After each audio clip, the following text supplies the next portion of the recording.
الحمد لله رب العالمين نحمده ونستعينه ونؤمن به ونتوكل عليه ونعوذ بالله من شرور أنفسنا ومن سيئات أعمالنا من يهده الله فلا مضل له ومن يضلل فلا هادي له أشهد أن لا إله إلا الله وأشهد أن محمدا عبده ورسوله أرسله بالهدى ودين الحق ليظهره على الدين كله ولو كره المشركون اللهم صل على محمد وعلى آل محمد كما صليت على إبراهيم وعلى آل إبراهيم اللهم بارك على محمد وعلى آل محمد كما باركت على إبراهيم وعلى آل إبراهيم إنك حميد مجيد أما بعد فإن خير الكلام كلام الله وخير الهدي هدي محمد صلى الله عليه وآله وسلم وشر الأمور محدثاتها وكل محدثة بدعة وكل بدعة ضلالة وكل ضلالة في النار أعوذ بالله من الشيطان الرجيم يا أيها الذين آمنوا اتقوا الله حق تقاته ولا تموتن إلا وأنتم مسلمون ബഹുമാന്യരായ സത്യവിശ്വാസികളെ, അള്ളാഹുവിന്റെ വിധിവിലക്കുകൾ അറിഞ്ഞും അംഗീകരിച്ചും അനുധാവനം ചെയ്തും മുഅ്മിനായി മുസ്ലിമായി മുത്തഖിയായി ജീവിച്ചു മരിക്കാൻ പഠിക്കണം, പരിശ്രമിക്കണം, പ്രാർത്ഥിക്കണം എന്നെന്നെയും നിങ്ങളെയും ആമുഖമായി ഉപദേശിക്കുകയാണ്. ആ പ്രോസസ് ജീവിതത്തിൽ എന്നും നടന്നുകൊണ്ടിരിക്കുന്നു എന്നതാണ്. അങ്ങനെ നടക്കേണ്ടവരാണ് സത്യത്തിൽ മുസ്ലിമീങ്ങൾ എന്ന് പറയുന്നത്. സഹോദരന്മാരെ, അല്ലാഹു സുബ്ഹാനഹു വ തആല അള്ളാഹുവിന്റെ മതം മനുഷ്യന് നൽകുന്നതിലൂടെ അല്ലാഹു സുബ്ഹാനഹു വ തആല ചെയ്തത് മനുഷ്യന്റെ മുമ്പിൽ അവന്റെ ജീവിതം, എല്ലാവരുടെയും ജീവിതം സുഖപ്രദമാവാനും സുഗമമാവാനും ആവശ്യമായ വ്യവസ്ഥകളെ ഉണ്ടാക്കി എന്നതാണ്. അള്ളാഹുവിന്റെ ദീൻ മനുഷ്യന് പഠിപ്പിക്കപ്പെടുന്നതിന്റെ മുമ്പുണ്ടായിരുന്ന അവസ്ഥ, വ്യവസ്ഥകളെ അതിന്റെ കെട്ടഴിഞ്ഞു പോയിരുന്നു എന്നതാണ്. നിങ്ങൾ നോക്കുക, നിങ്ങൾ അള്ളാഹു പറയുന്നുണ്ട് വഇൻ കാനൂ മിൻ ഖബ്ലു ഫീ ളലാലിൻ മുബീൻ. പ്രവാചക നിയോഗം ഉണ്ടാകുന്നതിന്റെ മുമ്പ് നിങ്ങൾ കൃത്യമായ വലാലത്തിലായിരുന്നു. വലാലത്ത് എന്ന് പറഞ്ഞാൽ എന്താണ്? കേവലം അന്ധവിശ്വാസമാണോ? അല്ല. എല്ലാ കാര്യത്തിലും ഒരു സിസ്റ്റം, എല്ലാവരോടും നീതി പുലർത്തുന്ന, എല്ലാവരുടെയും വികാരങ്ങളെയും വിചാരങ്ങളെയും ആവശ്യങ്ങളെയും ഒക്കെ പരിഗണിക്കുന്ന വിധത്തിലുള്ള ഒരു വ്യവസ്ഥ അവരുടെ മുമ്പിൽ നഷ്ടപ്പെട്ടു പോയിരുന്നു. ആ വ്യവസ്ഥയെ അല്ലാഹു വീണ്ടും അവന് അൽയൗമ അക്മൽതു ലക്കും ദീനക്കും, ഞാൻ നിങ്ങൾക്ക് നിങ്ങളുടെ മതം ഇന്ന് പൂർത്തിയാക്കി തന്നിരിക്കുന്നു എന്ന് പറഞ്ഞാൽ അതിന്റെ അർത്ഥം നിങ്ങളുടെ ജീവിതത്തിന് കൃത്യമായ ഒരു വ്യവസ്ഥ അള്ളാഹു ഉണ്ടാക്കി തന്നിട്ടുണ്ട്. ഈ ദീൻ മനുഷ്യരുടെ മുമ്പിൽ വെച്ച ഏറ്റവും നല്ല വ്യവസ്ഥകളിൽ ഒന്ന്, എല്ലാ വിധത്തിലുള്ള ഫസാദുകളെയും അത് നിരോധിച്ചു എന്നതാണ്. അതിനെതിരെ കടുത്ത താക്കീത് നൽകി. കാരണം സത്യത്തിൽ ഫസാദ് എന്ന് പറയുന്നത് നമ്മൾ മലയാളത്തിൽ ഉപയോഗിക്കുന്ന ഒരു പദമാണ്. സത്യത്തിൽ ഫസാദ് കുഴപ്പം എന്നാണ് സാധാരണ അതിന് ട്രാൻസ്ലേറ്റ് ചെയ്യാറുള്ളത്. നിലാം എന്ന അറബി പദത്തിന്റെ ഓപ്പോസിറ്റ് ആണ് ഫസാദ് എന്ന് പറയുന്നത്. നിലാം എന്ന് പറഞ്ഞാൽ ഒരു സിസ്റ്റം എന്നാണ്, ഒരു വ്യവസ്ഥ. വളഉ ശൈഇൻ ഫീ മക്കാനിഹി എന്നാണ് അറബിയിൽ സാധാരണ നിലാമിന് പറയാ. ഒരു സംഗതി അതിന്റെ സ്ഥാനത്ത് വെക്കുക, ആ സ്ഥാനം തെറ്റിക്കലാണ് ഫസാദ്. അതാണ് അള്ളാഹ് എല്ലാ കാര്യത്തിലും ഹലാലുകളും ഹറാമുകളും ഒക്കെ എന്തിനാ നിശ്ചയിച്ചത്? അള്ളാഹു നിശ്ചയിച്ചത് ഓരോരുത്തർക്കും അവരുടേതായ ഒരു യാത്രയുടെ പാന്താവ്, അവരുടെ യാത്രാ വഴി സുഗമമാവാനാണ്, അവരുടെ ട്രാക്ക് സേഫ് ആകാനാണ്. അതേപോലെ തന്നെ അവരുടെ ട്രാക്ക് ബ്ലോക്ക് ഇല്ലാതെ പോകാനാണ്.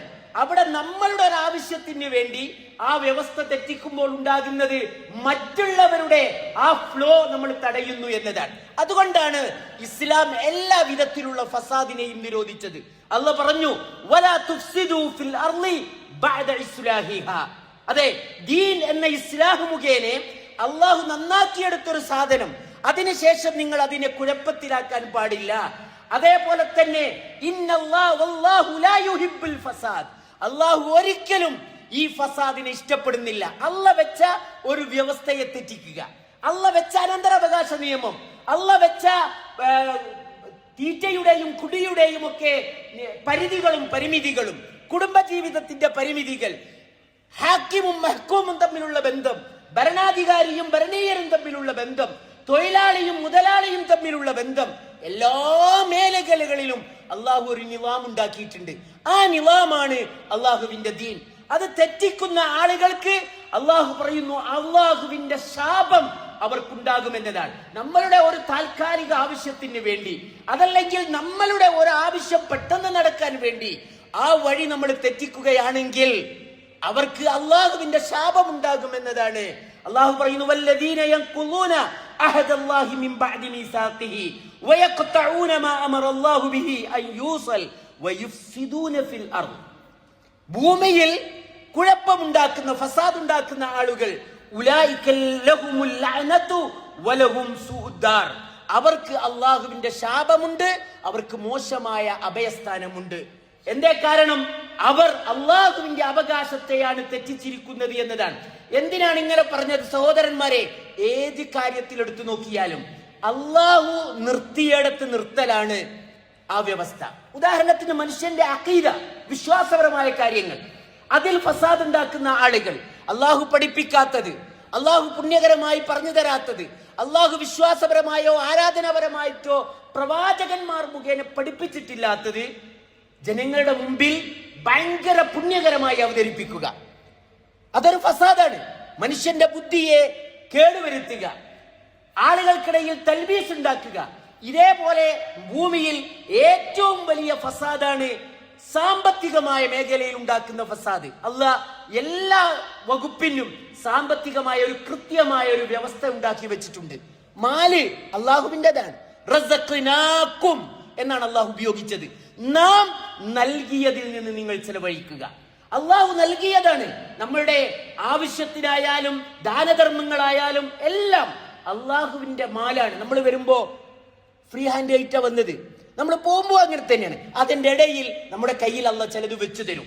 അവിടെ അള്ളാഹു അതിനൊരു ഒരു വ്യവസ്ഥ വെച്ചിട്ടുണ്ട്. ഹലാലിന്റെയും ഹറാമിന്റെയും വാജിബുകളുടെയും അതേപോലെ തന്നെ ഐച്ഛികമായതും നിർബന്ധമായതുമായ ഓരോ മേഖലകളിലും അള്ള ഒരു വ്യവസ്ഥ വെച്ചിട്ടുണ്ട്. ആ വ്യവസ്ഥയിൽ വെച്ച് ഏറ്റവും പ്രധാനപ്പെട്ട മേഖല സാമ്പത്തികമായ ക്രയവിക്രയങ്ങളിൽ കാണിക്കുന്ന അപകടങ്ങളോ അപക്വതകളോ അന്യായങ്ങളോ ആണ്. ഉദാഹരണത്തിന് അള്ളാഹുവിന്റെ പ്രവാചകൻ പറയണേ, ഇന്നലി കുല്ലി ഉമ്മത്തിൻ ഫിത്ന. അള്ളാഹുവിന്റെ ഭൂമിയിലുള്ള ഓരോ മനുഷ്യ സമുദായത്തിനും അള്ളാഹു ഒരു ഫിത്ന, അവരുടെ ഒരു പരീക്ഷണം ഉണ്ടാവും. എല്ലാ സമൂഹത്തിനും ഒരു മേജർ മേഖലയിൽ ഒരു പരീക്ഷണം ഉണ്ടാവും. അതിൽ ജയിക്കോ ജയിക്കില്ല എന്നതായിരിക്കും അള്ളാന്റെ ടെസ്റ്റ്. എന്നാൽ ഉമ്മത്തി അൽമാൽ, റസൂൽ പറയണേ, എന്റെ ഉമ്മത്തിന്റെ ടെസ്റ്റ് മേഖല എന്ന് പറയുന്നത്, ടെസ്റ്റ് ഏരിയ, ട്രയൽ എന്നത് അത് സാമ്പത്തികമാണ്.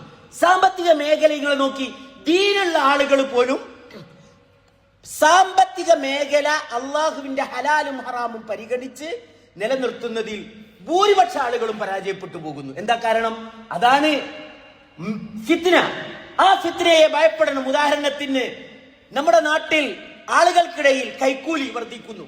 ഇതേപോലെ തന്നെ കരിങ്കഞ്ചയിലോടും പിന്നെ മോശമായ രീതിയിൽ, അന്യായമായ രീതിയിൽ പൈസ ഉണ്ടാക്കുക, എളുപ്പമുള്ള വഴിയിൽ പൈസ ഉണ്ടാക്കുക.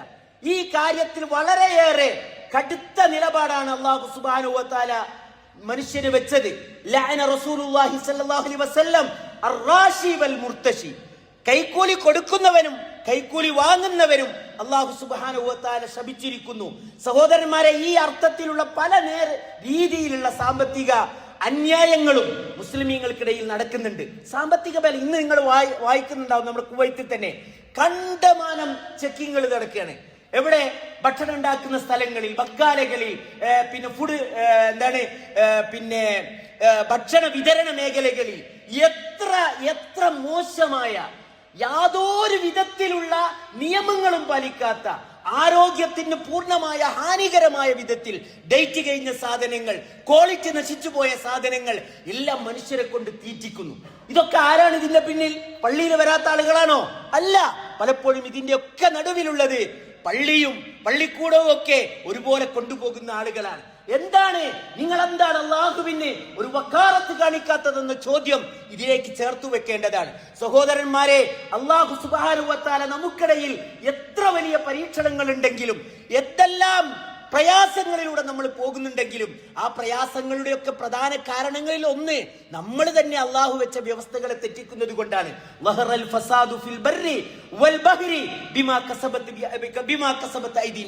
ഭൂമിയിൽ കുഴപ്പങ്ങൾ ഉണ്ടാകുന്നത് എങ്ങനെയാണ്? മനുഷ്യൻ അവന്റെ കരങ്ങൾ കൊണ്ട് ചെയ്തു കൂട്ടിയതാണ്. കാരണം എന്താ? അള്ളാഹു അവർ ചെയ്തത് നിമിത്തം മറ്റു ചിലരെ കൊണ്ട് അള്ളാഹു ആസ്വദിപ്പിക്കുന്നു. നോക്കുക, നമ്മളൊരു കാര്യം ചെയ്യുമ്പോ വേറെ ആൾ അതിന്റെ വിറ്റായിരിക്കും. നോക്കണം, ആ ആളുകൾ ചെയ്യുന്നത് അവർ വേറെ മേഖലകളിൽ ഇത് ചെയ്തിട്ടുണ്ടാകും. അങ്ങനെയാണ് അള്ളാഹു അവരെ വിക്തമാക്കിയത്. അവർ വേറെ മേഖലകളിൽ, കുടുംബരംഗത്ത്, സാമ്പത്തിക രംഗത്ത്, വിശ്വാസപരമായ രംഗത്ത് ഒക്കെ ഒന്നല്ലെങ്കിൽ മറ്റൊരു രംഗത്ത് അള്ളാഹുവിന്റെ നിവാമിനെ തെറ്റിക്കുന്നവരായിരിക്കും. അതുകൊണ്ട് സഹോദരന്മാരെ, അള്ളാഹുവിന്റെ വ്യവസ്ഥ അതാണ് ദീൻ. ആ ദീനിന്റെ നിയമങ്ങളെ പാലിച്ച് മാത്രമേ നമ്മൾ ജീവിക്കാൻ പാടുള്ളൂ. അള്ളാഹു അത്തരം ആളുകളിൽ നമ്മളെല്ലാവരെയും ഉൾപ്പെടുത്തുമാറാകട്ടെ. അഖൂലു ഖൗലി ഹാദാ വസ്തഗ്ഫിറുല്ലാഹ ലി വലക്കും ഫസ്തഗ്ഫിറൂ ഇന്നഹു ഹുവൽ ഗഫൂറുർ റഹീം.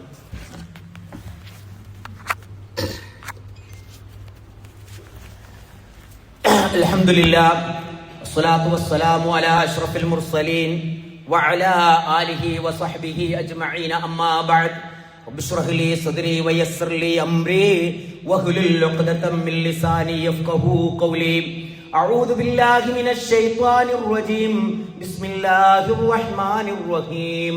يا ايها الذين امنوا اتقوا الله حق تقاته ولا تموتن الا وانتم مسلمون. ബഹുമാന്യരായ സത്യവിശ്വാസികളെ, അള്ളാഹുവിന്റെ വിധിവിലക്കുകൾ അറിഞ്ഞും അംഗീകരിച്ചും അനുധാപനം ചെയ്തും മുഅ്മിനും മുത്തഖികളുമായി ജീവിച്ച് മരിക്കാൻ പരിശ്രമിക്കണമെന്ന് എന്നെയും നിങ്ങളെയും ഒരിക്കൽ കൂടി ഉപദേശിക്കുകയാണ്. സഹോദരന്മാരെ, നമ്മളെ പല ആളുകളും ഹജ്ജിനൊക്കെ പോയി തിരിച്ചു വന്നിരിക്കുകയാണ്. അപ്പൊ നമ്മൾ വിചാരിച്ചു ഹജ്ജിന്റെ അധ്യായങ്ങളൊക്കെ ക്ലോസ് ആയി, ഇനി അടുത്ത കൊല്ലം ആലോചിച്ചാൽ മതി. എന്നാൽ അങ്ങനെയല്ല. നമുക്കറിയാം, ഇന്ത്യ ഗവൺമെന്റ് നെക്സ്റ്റ് ഇയറിനുള്ള ഹജ്ജ് രജിസ്ട്രേഷൻ അനൗൺസ് ചെയ്തിരിക്കുകയാണ്. ഏതാനും ആഴ്ചകൾ, എനിക്ക് തോന്നുന്നത് ജൂലൈ 22 വരെ അങ്ങാണ് അതിന്റെ ഫൈനൽ ഡേറ്റ്. ഇപ്പോൾ രജിസ്ട്രേഷൻ ആരംഭിച്ചിരിക്കുന്ന ഒരു സമയമാണ്. അതുകൊണ്ട് അള്ളാഹുവിനോടുള്ള ഏറ്റവും വലിയ അവസാനത്തെ ബാധ്യതയായ ഹജ്ജ്, ആ ഹജ്ജ് ചെയ്യാൻ ആരെങ്കിലും ഉദ്ദേശിക്കുന്നുണ്ടെങ്കിൽ അവർ രജിസ്ട്രേഷൻ പ്രോസസ് ചെയ്യേണ്ട സമയമാണ്. ഹജ്ജ് വേഗം ചെയ്യാണ് വേണ്ടത്. അതുകൊണ്ട് റസൂലുള്ളാഹി സ്വല്ലല്ലാഹു അലൈഹി വസല്ലം പറഞ്ഞൊരിക്കൽ, തഅജ്ജലു ഇൽ ഹജ്ജി ഐ യഅനി അൽ ഫരീദ ഫഇന്നഹു അഹദകും ലാ യദ്രി യഅർദു ലഹു. നിങ്ങൾ ഹജ്ജ് ചെയ്യാൻ മനസ്സിനൊരു ആഗ്രഹം ഉണ്ടെങ്കിൽ അത് എത്രയും പെട്ടെന്ന് ചെയ്യണം. കാരണം നിങ്ങൾക്കറിയില്ല എന്തൊക്കെ തടസ്സാണ് ഇനി നിങ്ങൾക്ക് വരാൻ പോകുന്നത് എന്ന്. മറ്റൊരു ഹദീസിൽ കാണാം, മൻ അറാദൽ ഹജ്ജ ഫൽയതഅജ്ജൽ. ആരെങ്കിലും ഹജ്ജ് ഉദ്ദേശിക്കുന്നുണ്ടെങ്കിൽ അവർ സ്പീഡ് കൂട്ടട്ടെ. കാരണം ഫഇന്നഹു യംറുൽ മരീദ്. ചിലപ്പോ ഒരു രോഗിയായി പോയേക്കാം. അതല്ലെങ്കിൽ അവന്റെ വാഹനം, ട്രാൻസ്പോർട്ട് സിസ്റ്റം അവതാളത്തിലാകും, ഇന്ന് നമ്മൾ കാണുന്നത് പോലെ. അതേപോലെ തന്നെ അതല്ലെങ്കിൽ അതിൽക്കും വലിയ വേറെന്തെങ്കിലും ഒരു ആവശ്യം വന്നവനെ തടയും. അതുകൊണ്ട് ഹജ്ജ് നേരത്തെ ആക്കുക. ആരോഗ്യമുള്ള സമയത്ത് ഇപ്പൊ പോയി വന്ന ആളുകൾ നമ്മുടെ ഇടയിലുണ്ട്. അവരോടൊന്ന് ചോദിച്ചാൽ അറിയാം, എത്ര ആരോഗ്യകരമായ, എത്ര സാമ്പത്തികമായ സുരക്ഷിതത്വമുള്ള, ടെൻഷനുകൾ കൂടുതലില്ലാത്ത, ബാധ്യതകളിൽ തലകളിൽ അധികമില്ലാത്ത ഏറ്റവും ഏർലി ടൈമിലാണ് ഹജ്ജ് ചെയ്യാൻ ഏറ്റവും ഉത്തമം. അതുകൊണ്ട് അതിനെ ഉദ്ദേശിക്കുന്ന ആളുകൾക്ക് അതിന്റെ പ്രോസസ്സിന്റെ സമയമാണ്. അല്ലാഹു സുബ്ഹാനഹു വ തആല അല്ലാഹുവിന്റെ ദീനനുസരിച്ച് ജീവിക്കാനും ആ മാർഗത്തിൽ അല്ലാഹുവിനോടുള്ള ബാധ്യതകൾ നിറവേറ്റാനും അല്ലാഹു നമുക്ക്